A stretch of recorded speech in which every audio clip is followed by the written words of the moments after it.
हरिओम. आज शनिवार 11 जानेवारी 2025. सद्गुरू ब्रह्मचैतन्य गोंदवलेकर महाराज यांच्या प्रवचनाच्या आजच्या भागामध्ये ते आपल्याला सांगतात की नामाचं सूक्ष्म स्वरूप. ऐकूया त्यांचे विचार.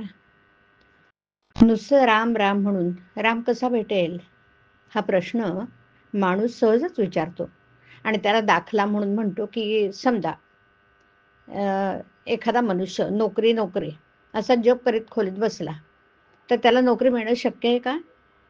वरकरणी हा दाखला अगदी बेमालूम दिसतो खरा, पण थोडासा विचार केला तर तो इथे मुळीच लागू पडत नाही असं कळून येईल.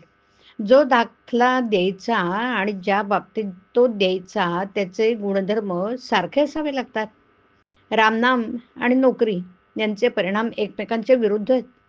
राम राम म्हणण्याचा शेवट रामप्राप्तीत म्हणजे स्वतःच्या विस्मरणात होत असतो. म्हणजे देहबुद्धीतून देहाच्या पलीकडे जाणं, म्हणजे स्थूलातून सूक्ष्माच्या पलीकडे जाणं, हा राम राम म्हणण्याचा परिणाम. परंतु नोकरीचा प्रकार याच्या अगदी बरोबर विरुद्ध आहे. मुळात नोकरी ही कल्पना सूक्ष्म आहे. नंतर ती मिळावी म्हणून 10 जणांचे अर्ज करायचे, त्याच्यानंतर ती देणारा भेटायचा, मग आपण ती नोकरी करायची. म्हणजे मग नोकरी या कल्पनेतून स्थूलातून न जाता सूक्ष्मातून स्थूलात जाणं हा नोकरीचा प्रकार आहे. पण राम राम म्हणणं हा प्रकार स्थूलातून सूक्ष्माच्या पलीकडे जाण्याचा आहे. यावरून नोकरीचा हा दाखला इथे लागू पडत नाही हे स्पष्ट होतं. आता दुसरी गोष्ट म्हणजे नोकरी नोकरी असा जप करून नोकरी मिळणं कठीण हे तर खरंच. पण राम राम म्हणून राम मिळणं कसं सोपं किंबहुना कसं हमखास शक्य आहे ते पहा. नोकरी म्हणजे मुळात कल्पना असून ती प्रत्यक्षात आणण्याकरता इतर अनेक गोष्टींची कशी जुळवाजुळव करावी लागते हे आपण आत्ताच पाहिलं.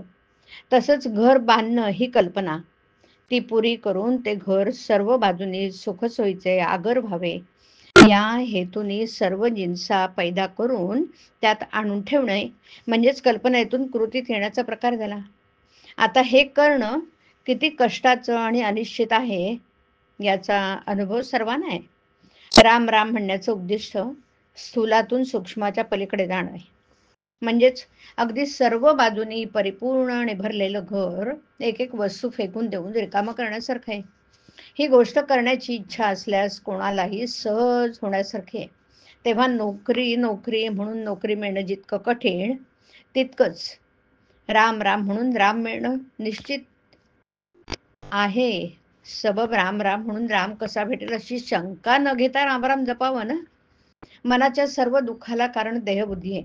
ती जायला उपाय एकच, प्रेमाने भगवंताचं नामस्मरण करावं. त्याच्या योगाने सर्व मोल जाईल. नामस्मरणच रामाची गाठ घालून देईल. चित्तात तशी तळमळ मात्र पाहिजे.